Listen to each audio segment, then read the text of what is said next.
this institute really helped because വളരെ ശാന്തമായ അന്തരീക്ഷവും മികച്ച പഠന സൗകര്യവും പാലാ സിവിൽ സർവീസ് ഇൻസ്റ്റിറ്റ്യൂട്ടിൽ ഉണ്ടായിരുന്നു. this time I felt my interview was even better than last time. എനിക്ക് ഈ വിജയത്തിന് ഏറ്റവും കൂടുതൽ നന്ദി പറയാനുള്ളത് Pala civil service ഇൻസ്റ്റിറ്റ്യൂട്ടിനോടാണ്.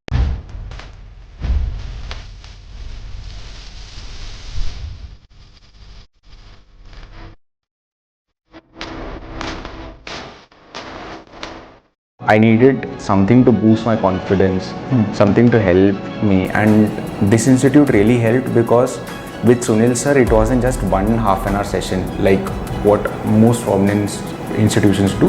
It was 3 or 4 hours ke liye sir was there, and that really helped me go into the nitty-gritty of every little thing and boost my confidence in that.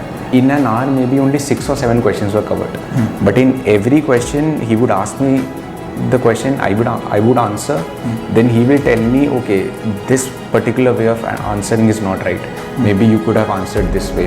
So micro analysis of everything really helped, because that is again something even in my previous interview preparation I found missing, and so this time I felt my interview was even better than last time. നമസ്കാരം, എൻ്റെ പേര് ആനന്ദ് പ്യാരലാൽ. ഈ വർഷത്തെ civil service എക്സാമിന് all India rank 484 കരസ്ഥമാക്കാൻ സാധിച്ചു.